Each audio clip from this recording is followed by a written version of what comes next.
मैं रविरंजन सर अपने YouTube channel toppers coaching centre के तरफ से आज लेकर के आया हूँ क्लास 10th के लिए सांख्यिकी स्टैटिक्स को समझने का बहुत ही आसान तरीका। यदि आप लोग नए हैं, मेरे चैनल को अभी तक सब्सक्राइब नहीं किए हैं तो सब्सक्राइब कर लें, वीडियो को पूरा देखें, यदि अच्छा लगे तो लाइक करें, कमेंट करें। तो चलिए देखते हैं लो सांख्यिकी। तो सबसे पहले देखेंगे सांख्यिकी का इंग्लिश क्या होता है, स्टैटिक्स। अब देखेंगे तो सांख्यिकी किसे कहते हैं। तो सांख्यिकी गणित की वह शाखा है जिसमें हम आंकड़ों से संबंधित गणित का अध्ययन करते हैं। सांख्यिकी गणित की वह शाखा है जिसमें हम आंकड़ों से संबंधित गणित का अध्ययन करते हैं। मतलब यहाँ पर आया एक आंकड़ा, मतलब जिसका इंग्लिश होता है डाटा। अब उसके बारे में समझेंगे लोग कि आंकड़ा क्या होता है। तो जैसे किसी वर्ग में क्या किया गया, टेस्ट लिया गया और उसके प्राप्तांक को एक जगह नोट कर दिया गया, तो वही क्या होता है, आंकड़ा होता है। तो उस आंकड़े में एक हाईएस्ट मान भी आता है और एक लोएस्ट मान। जैसे वर्ग में टेस्ट देते हैं बच्चे सब, तो किसी का 98 आएगा, किसी का 95 आएगा, किसी का 72 आएगा, किसी का 25 आएगा। तो इसमें जो सबसे ज्यादा आया है 98, वह क्या है, उच्च सीमा है, और जो सबसे कम आया है 25, वह क्या है, निम्न सीमा। इसको समझे लो।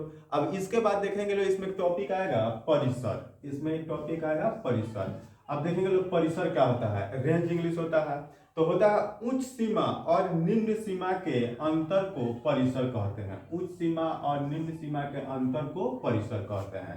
परिसर बराबर क्या होगा, उच्च सीमा माइनस निम्न सीमा। मतलब जो सबसे हाईएस्ट मान आया था उसी में से सबसे लोएस्ट मान को क्या करेंगे, घटा लेंगे, तो वो निकल जाएगा परिसर यानी रेंज। इसके बाद एक टॉपिक आता है वर्ग चिन्ह। तो वर्ग चिन्ह में समझिए यही उच्च सीमा और निम्न सीमा के औसत को वर्ग चिन्ह कहते हैं। मतलब वर्ग चिन्ह बराबर उच्च सीमा प्लस निम्न सीमा बट्टा 2। मतलब वर्ग चिन्ह का आवश्यकता हमें माध्य निकालने में भी आता है। तो इस चैप्टर में हम लोग माध्य भी देखेंगे, माध्यक भी देखेंगे, बहुलक भी देखेंगे, तो वो तो आगे देखेंगे। पहले इसका बेसिक चीज कुछ देख रहे थे, सांख्यिकी क्या होता है। तो ये समझ गए, सांख्यिकी गणित की वह शाखा है जिसमें हम आंकड़ों से संबंधित गणित का अध्ययन करते हैं। फिर मैंने आपको आंकड़ों का एग्जाम्पल बताया कि आंकड़ा क्या होता है। तो किसी वर्ग में क्या किया है, टेस्ट लिए है, उसके प्राप्तांक को एक जगह नोट कर दिए, वही क्या हो गया, एक आंकड़ा हो गया। उस आंकड़े में एक हाईएस्ट मान होता है जिसको उच्च सीमा बोलते हैं, और एक लोएस्ट मान होता है जिसको निम्न सीमा कहते हैं। और उच्च सीमा और निम्न सीमा के अंतर को क्या कहते हैं, परिसर। परिसर बराबर उच्च सीमा घटा निम्न सीमा। मतलब ये क्लास 10th के बोर्ड एग्जाम में बार बार पूछे जाने वाला क्वेश्चन है। उच्च सीमा और निम्न सीमा के अंतर को डैश कहते हैं। तो वहां पर क्या भर देंगे लोग, परिसर। और उसके बाद देखें वर्ग चिन्ह। तो वर्ग चिन्ह होता है उच्च सीमा और निम्न सीमा के औसत को वर्ग चिन्ह कहते हैं। वर्ग चिन्ह बराबर उच्च सीमा प्लस निम्न सीमा बट्टा 2। इसके बाद हम लोग देखेंगे बारंबारता। एक टॉपिक इसमें और भी आता है, बारंबारता। बारंबारता के बारे में आप देखेंगे लोग। चलिए अब हम लोग देखे थे सांख्यिकी में सांख्यिकी किसे कहते हैं, परिसर देख लिए थे, उसके बाद वर्ग चिन्ह देख लिए थे। अब एक टॉपिक आया बारंबारता। अब बारंबारता के बारे में समझेंगे लोग कि बारंबारता किसे कहते हैं, जिसका इंग्लिश क्या होता है, फ्रीक्वेंसी। तो किसी आंकड़े में कोई प्रेक्षण जितना बार आता है वह उसका क्या कहलाता है, बारंबारता है। जैसे एक आंकड़ा हो गया, जैसे मोहन 5 मैचों के श्रृंखला में इस प्रकार रन बनाया, 10 रन, 15 रन, 12 रन, 10 रन। तो इसमें 10 2 बार आ गया, तो 10 का बारंबारता कितना हो गया, 2। 12 एक बार आया था, तो 12 का बारंबारता कितना आ जाएगा, 1। मतलब किसी आंकड़े में कोई प्रेक्षण जितना बार आएगा वह उसका क्या कहलाता है, बारंबारता। इसको FI से डिनोट करते हैं। चलिए इतना कुछ देखें। इसके बाद हम लोग को इस चैप्टर में 3 टॉपिक के बारे में विस्तृत रूप से पढ़ना है, माध्य, माध्यक और बहुलक। इस चैप्टर में हम लोग को 3 चीज देखना है। 1 नंबर में माध्य, दूसरे नंबर में माध्यक और तीसरे नंबर में बहुलक। तो एक एक करके हम लोग देखेंगे, माध्य क्या होता है, माध्यक क्या होता है, बहुलक क्या होता है, माध्य कैसे ज्ञात करते हैं, माध्यक कैसे ज्ञात करते हैं, बहुलक कैसे ज्ञात करते हैं। तीनों को एक एक करके बारी बारी से देखेंगे लोग। तो हम लोग देख रहे हैं लोग, सबसे पहले 1 नंबर में माध्य के बारे में थोड़ा देखना शुरू कर रहे हैं। तो माध्य का देखिएगा लोग। तो माध्य का इंग्लिश होता है मीन, MEAN। मीन मीन्स होता है माध्य। अब देखिए इसमें माध्य निकालना हो, माध्यक निकालना हो, बहुलक निकालना हो, तीनों में से कोई भी निकालना हो तो 2 प्रकार से निकाला जाता है। एक अवर्गीकृत आंकड़े का माध्य और एक वर्गीकृत आंकड़े का माध्य। फिर माध्यक में भी एक अवर्गीकृत आंकड़े का माध्यक, फिर वर्गकृत आंकड़े का माध्यक। बहुलक में भी एक अवर्गकृत आंकड़े का बहुलक, फिर वर्गकृत आंकड़े का बहुलक। तो ये वर्गकृत आंकड़ा अवर्गकृत आंकड़ा क्या होता है? तो जैसे देखिए, मोहन 7 मैचों के श्रृंखला में इस प्रकार रन बनाया, 10, 12, 25, 22, 7 मैच का। तो ये है अवर्गकृत आंकड़ा। और एक क्वेश्चन देगा जिसमें पहले ही से वर्ग और बारंबारता दिया रहता है, जैसे वर्ग 0 से 10, 10 से 20, 20 से 30, 30 से 40 और उसका बारंबारता, तो वो होगा वर्गकृत आंकड़ा। तो सबसे पहले हम लोग देखेंगे अवर्गकृत आंकड़े का माध्य, फिर देखेंगे वर्गकृत आंकड़े का माध्य। तो अवर्गकृत आंकड़े के माध्य के लिए फॉर्मूला आता है माध्य बराबर प्रेक्षणों का योग बटा प्रेक्षणों की संख्या। क्या फॉर्मूला आता है? माध्य बराबर प्रेक्षणों का योग, प्रेक्षणों का योग बटा प्रेक्षणों की संख्या।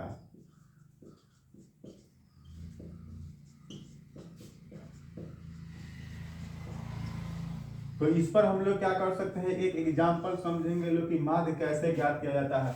माध्य का इंग्लिश मीन होता है अवर्गकृत आंकड़े के लिए माध्य प्रेक्षणों का योग बटा प्रेक्षणों की संख्या। जैसे यहाँ पर क्वेश्चन एक एग्जांपल देख रहे हैं लोग, प्रथम 5 पूर्ण संख्या का माध्य ज्ञात करें। प्रथम 5 पूर्ण संख्या का माध्य ज्ञात करें।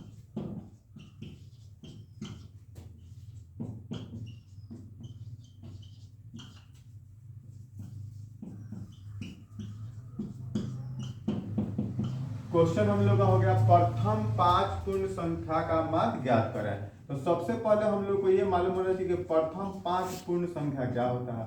तो प्रथम 5 पूर्ण संख्या बराबर क्या होता है? तो पूर्ण संख्या एक मतलब जिसका इंग्लिश होल नंबर होता है, एक काउंटेबल नंबर विथ जीरो, मतलब गिनती की संख्या में शून्य भी शामिल हो। पूर्ण संख्या जो होगा 0, 1, 2, 3, 4, इस तरह से 5, 6, 7, 8, लेकिन प्रथम 5 ही पूर्ण संख्या था। 1, 2, 3, 4, 5, यहीं तक 5 हो गया। अब यहाँ पर हम लोग लिखेंगे माध्य बराबर, तो माध्य बराबर क्या होता है? प्रेक्षणों का योग, प्रेक्षणों का योग बटा प्रेक्षणों की संख्या। तो प्रेक्षणों का योग, तो प्रेक्षणों का योग 0 + 1 + 2 + 3 + 4 और बटा प्रेक्षणों की संख्या, मतलब ये कितना है? 1, 2, 3, 4, 5 है, तो 5 आ गया। अब क्या करेंगे, इस सबको टोटल करेंगे। 0, 1, 1, 1, 2, 3, 3, 6 और 4, 10, 10 बटा 5, 5 दूना 10, तो इसका आंसर कितना हो गया? 2। तो ऐसे हम निकाले अवर्गकृत आंकड़े का माध्य। और अब हम लोग देखेंगे वर्गकृत आंकड़े का माध्य निकालने का क्या फॉर्मूला होता है। तो चलिए इसको मिटाते हैं, फिर आगे देखेंगे लोग वर्गकृत आंकड़े का माध्य।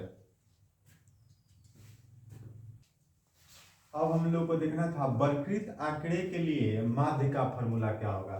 तो माध्य बराबर हो जाएगा सिग्मा fi xi बटा सिग्मा fi, मतलब जहां इस टाइप का जो सिंबल है इसको पढ़ेंगे क्या? सिग्मा। इसका मतलब होता है योग, मतलब सबको क्या कर लिए? कैलकुलेट कर लिए, सबको जोड़ लिए, तो इसी को क्या बोलते हैं? योग बोलते हैं। fi का मतलब होता है बारंबारता। बारंबारता जो मैंने बताया था कि इसमें दिया रहेगा वर्ग, दिया रहेगा बारंबारता, जैसे इस टाइप से ऊपर दे देगा वर्ग, नीचे दे देगा बारंबारता। तो इसमें दे देगा वर्ग में 0 से 10, 10 से 20 और यहाँ पर नीचे बारंबारता दिया रहेगा 2 और 4, तो यही क्या है? fi बारंबारता है। और xi वर्ग चिन्ह है, जो वर्ग चिन्ह मैंने निकालने का बताया था, उस सीमा प्लस निम्न सीमा बटा 2।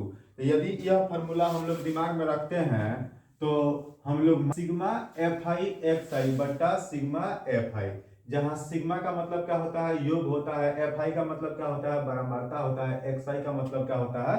वर्ग चिन्ह होता है। चलिए इसके बाद हम लोग को माध्य के बाद माध्यक के बारे में पढ़ना था, बहुलक के बारे में पढ़ना था। तो चलिए हम लोग सबसे पहले बहुलक के बारे में पढ़ते हैं, फिर पढ़ेंगे लोग माध्यक के बारे में। तो चलिए ध्यान दीजिएगा लोग, अब अगला टॉपिक हम लोग के लिए है, मतलब ये सांख्यिकी चैप्टर में 3 चीज पढ़ना था, माध्य, बहुलक और माध्यक। तो माध्य के बारे में हम लोग देख चुके हैं लोग, अब देखेंगे लोग बहुलक के बारे में। तो बहुलक जिसका इंग्लिश होता है मोड। तो सबसे पहले हम लोग पहले तो यह भी बताया था कि माध्य भी पढ़ना होगा, माध्यक भी पढ़ना होगा, बहुलक भी पढ़ना होगा। तो सभी को 2 प्रकार से, एक अवर्गकृत मतलब छोटे आंकड़ों के लिए, एक वर्गकृत मतलब बड़े आंकड़ों के लिए। तो बहुलक को देखेंगे सबसे पहले अवर्गीकृत आंकड़े के लिए बहुलक, तो इसके लिए देखेंगे लोग किसी आंकड़े में, समझते चलेंगे, किसी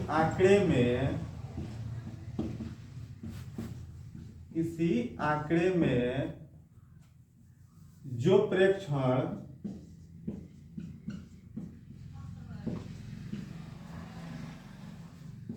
सबसे अधिक बार होगा,